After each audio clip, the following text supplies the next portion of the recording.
The Denver International Airport. A very strange place. Very strange vibes, but also a strange layout. Why'd you make it like this? Why do I gotta take a subway to get to my gate? I personally think that whoever made this place must be a real jerk, but this place doesn't only have a strange layout and vibe, it also has a strange existence. Stapleton International was Denver's airport, and from what I know, it worked just fine. On paper, the problem was that it was getting hit with noise complaint lawsuits from surrounding neighbors and community members. If you believe that nonsense, we're getting into conspiracy land over here. So they put forward plans for a brand new airport for Denver. However, adjusted for inflation after the time of completion, it was about $5 billion over budget. It cost twice as much as proposed to build this airport that was only proposed because of noise complaints and the rush that comes with large development projects. This leads us into the first of the conspiracy theories of this horrible airport that sucks to be in because, oh my god, how do I get to my terminal? The first conspiracy that I'm getting at is that this more than double inflated budget was to accommodate the many floors underneath the airport with the purpose of connecting the DIA to US military and Air Force bases. I'd say that this is probably the most believable of all of the conspiracy theories surrounding this airport. There's many disputes and discrepancies between the workers' contracts and development blueprints of this place, so much so that people involved insist that something doesn't smell right. In fact, some say that there's more floors than officially recognized underneath and have claimed to have seen secret tunnel systems. Some folks reportedly ended up committing suicide, or perhaps assassinated and framed to have committed suicide. I'm assuming that a military tunnel would be really boring and not be grounds for assassinating somebody, but perhaps if it wasn't a military tunnel, but instead a bunker for the apocalypse, it wouldn't be so strange to assume this. Theory number 2, 2012. This bunker was built for the elites of the world to survive the apocalyptic events of the Mayan calendar ending in 2012, which, I mean, as you all know, they got it wrong in 2012, but the rapture is definitely still happening. It's just a little bit late. Okay, if the rapture doesn't happen and this isn't a bunker for the apocalypse, the tunnels and series of underground bunkers definitely house Nazi aliens. Many people refer to the DIA as Area 52 and notice that from an aerial view, the runways resembles a swastika. Put your mind inside of one of these aliens. You want to enslave humans and put forward a Nazi rule, but before you do that, you want to scatter around clues just for funsies. Putting just enough threads and connections out there to mock people who take it seriously because believing this is just a little too far-fetched for most people. You see, me personally, I think that conspiracy theorists need to be a little more nonchalant about it. They're self-admittedly falling for Nazi alien rage bait. I personally just move on because I'm super cool and swagged out like that, but, you know, I guess I haven't studied the plaque well enough. This is on display in the Denver International Airport. They're really hiding the truth in plain sight. Clear evidence of the Freemasons and the New World Order. New World Airport Commission? That's clear as day. Lizards! It's funny how you only need to spend like 20 minutes reading conspiracy theories to find mentions of lizard people ruling the world, which usually turns anti-Semitic pretty quickly. I don't know about these theories though. Let's ask the scholars of YouTube. Oh yeah, these look good. You guys look, it's a lizard man. This thumbnail alone is damning evidence, if you ask me. Not surprising at all that conspiracy YouTube is plagued with AI thumbnails. Yeah, so the folks in charge over at the DIA are in fact in on the joke. They're just fully adopting these conspiracies as a quirky charm of their marketing. The DIA went under construction and hit him with the pictures of aliens and lizard men saying that they're building the Illuminati's headquarters. Again, to all of my hardcore tinfoil hat wearing viewers, don't fall for the rage bait. If you want to have sex with a lizard man, like I know you do, we don't have to dance around it, let's be honest with each other, you gotta play this off cool. You don't want to give these Nazi lizards the ick, okay? I love imagining like a hardcore conspiracy theorist treating this like when brands use memes. Like they're like, ah, fuck, it's not fun anymore. And to be clear, I do think that this marketing is dumb. But I don't care about any of this. I care about the unhinged artworks in the Denver airport, and that is what this video is about. I'm mainly talking about just one, and it's not the unhinged murals at Baggage Claim, but I will briefly touch on them. A lot of people like to talk about these in relationship to the conspiracy theories, but I like to talk about this is nightmare fuel. So the artist had a vision and went for it. I think that this was A very unfortunate turn of events. They wanted to use their art to talk about war and peace, death and rebirth, and a world on fire. I personally think that it's a great idea to confront people in everyday places with the sobering realities of genocide and chaos that society has been conditioned to compartmentalize and comply with. But here's the thing.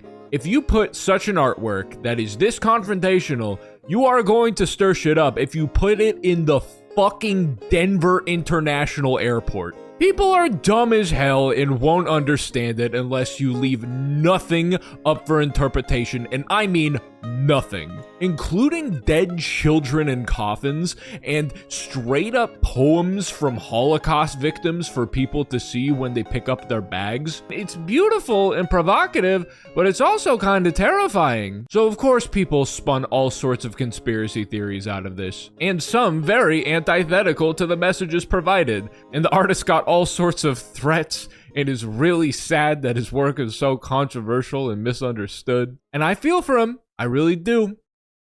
But at the same time, I think that it's very funny that anyone thought that this would be well received and perfectly understood in an airport. That, like, unironically rules, dude.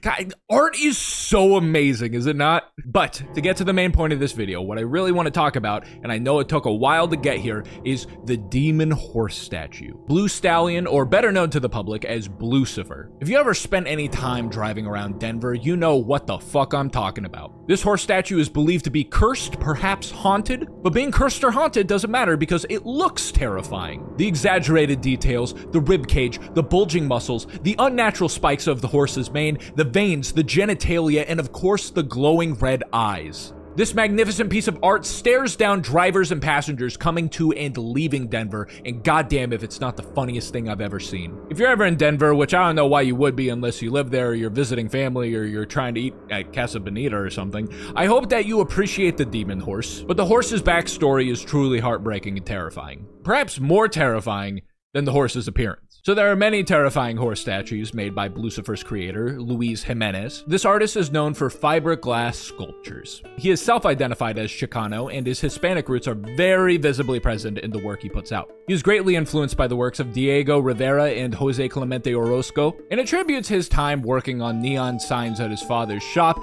to the modern art and popular culture influence in his work. His work has been featured in many museums, including the Smithsonian, and is known to be controversial. I can see why. I think his work is striking and beautiful, and I am in no way minimizing his artistry, but the alligator rat king thing seems to be a straight up Dark Souls monster. His art has been known to feature the same bright colors, exaggerated features, and red glowing eyes as Blucifer, and I personally think that it's very interesting. Like, look at this bowl. Some might say that all these muscles look frightening and grotesque, but I just want to touch it. I really want to touch it. I bet it feels crazy. Now, there is a proto-Blucifer. Blue Mustang was based off of a piece that was featured in the University of Oklahoma. I'm not sure if it still sits there, just as terrifying, but not as large and in charge. They wanted something bigger for the Denver International Airport, Buster. They wanted the granddaddy of terrifying horse statues. In 1992, Blue Mustang was commissioned for $300,000, translated to about $700,000 today. And what a better subject for the Denver airport than a Mustang? A symbol of the West. It fits right in line with Denver's history and culture as well. Now, the road to build this statue did have some speed bumps. Jimenez suffered a heart attack during the construction process. He lived, but he had to get hand surgery. The city sued him because he missed the deadline, which, like, damn, fuck you, Denver. Maybe there are some situations to give grace under. But Jimenez countersued and agreed to finish Blue Stallion. But, unfortunately, a fatal accident happened. Part of this horse statue, which is fucking gigantic, by the way, fell on Jimenez during a hoisting process, severing an artery, which resulted in his untimely death in 2006. Rest in peace. His friends and family came together to finish Blue Stallion, which I can only imagine what it was like to finish that. It must have been a truly heartbreaking process. And it was erected in 2008 to a very mixed reception. Some people thought it was some sort of demonic tribute to the apocalypse. I will say that it is giving that vibe for sure. Like, if you took all of the horses of the 4 horsemen of the apocalypse, conquest, famine, war, and death, and you combined all these horses into one mega apocalypse horse, it would be Lucifer. But aside from this extra conspiracy theory that was tacked on to the rich history of theories of the Denver International Airport, people weren't very thrilled about the gigantic horse demon statue with veiny genitalia that murdered its maker being the hot new art installation that welcomed visitors and tourists of Denver, but it was on a 5-year mandatory displacement. I guess the city of Denver wanted to get their money's worth. Plus, I mean, the guy died. You should keep it up for a while. It could be petitioned to get removed in 2013, but since then, it has become a beloved installation and a quintessential part of Denver's artistic identity, at least the public art. I, personally, think that it's awesome. I love Lucifer. Lucifer is downright fascinating, and I love how horrifying he is. And god damn it, is this not art? Look at how many people are talking about it, even today. It has been featured in media, it has been debated, it has been revealed in dreams and nightmares, and it was made by someone. Someone thought of this and put it into reality, birthed into our world for us to marvel at. I love Lucifer, and I hope that this video made you love Lucifer as well. That's it for today. I got a Patreon. Check it out. Goodies on there. Show me my patrons, and have a wonderful day, everyone.